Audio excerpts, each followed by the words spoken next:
Today we are focusing on mechanisms of microevolution, and we want to remember that in microevolution, we are talking about evolution on a small scale affecting just one single population. So our first example is mutations. Then we will talk about natural selection, genetic drift, gene flow, and non-random or sexual selection. So the first one here is mutations. And mutations, as we know, are any change in the DNA sequence. So any change, no matter what it's from, if it's changing the DNA, it is a mutation. So because we're changing the DNA, this means we are creating new genotypes and therefore also creating new phenotypes in the same process. And just a little biology review, this word phenotype or genotype, genotype means our genetic makeup. So me having brown hair, my genotype would be little b. I have brown hair, would be big B, little b. And then my phenotype is my actual hair color, the physical appearance, so it would be brown.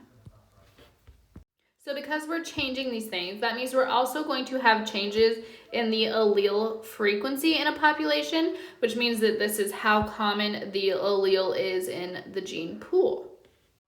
So by having mutations, we are increasing variation, and variation is one of the driving forces of evolution. Having the change or different types of genetics is a driving force of evolution, and therefore mutations, we often think of them in a bad light, but they can be beneficial, they can be harmful, or they can just have a neutral effect where they're not beneficial or harmful in any sort of way, just go unnoticed.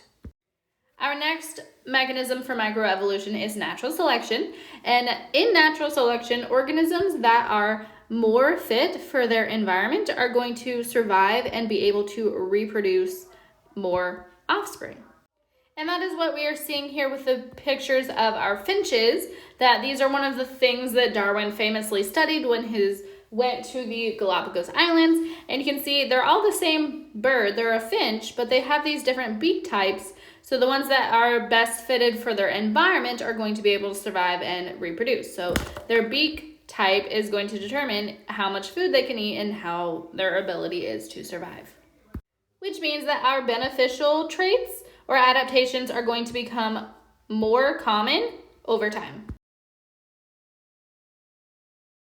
The next mechanism we have is genetic drift.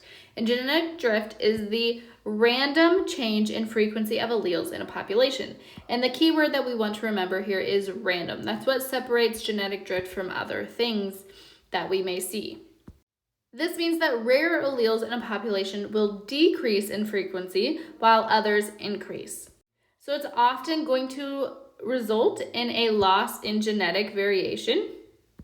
So I like to say that in genetic drift, things that are rare are going to become more rare.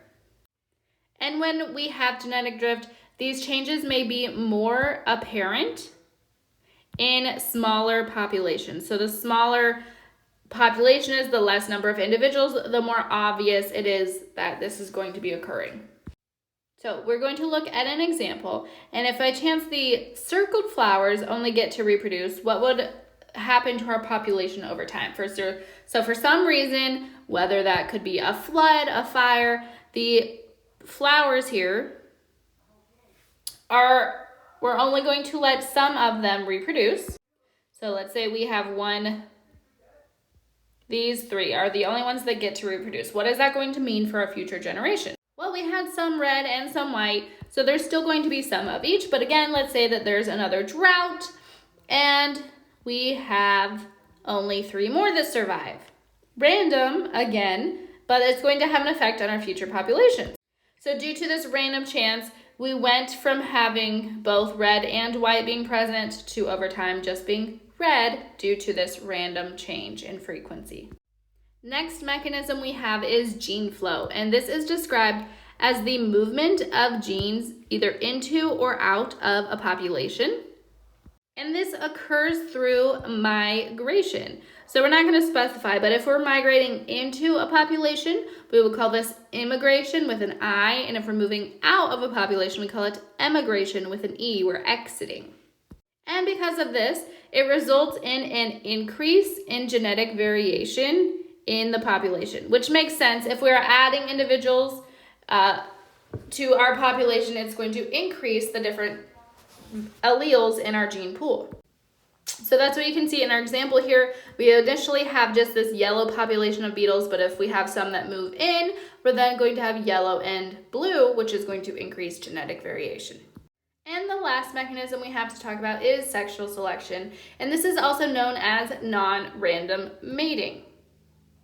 So we're going to describe sexual selection as the selection of traits that aren't necessarily good for survival fitness, but without them, you can't pass on your genes at all because you can't reproduce. So if we think about this word fitness, it's our ability to survive and reproduce.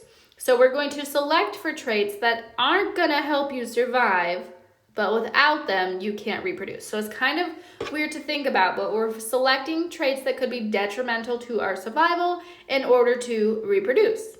So some examples we have here are birds, and either they're really large tail feathers or brightly colorations that they may have. And the reason they have these is showing their mates that, hey, I have lots of energy that I have available to put towards these fancy things, meaning I can provide for you, or I'm really good at escaping prey because look at these long tail feathers and no one's caught me yet. So they're helping them mate, but they're not necessarily good for their survival because you can see these as their mate, but that also means that their predators can see these fancy feathers as well.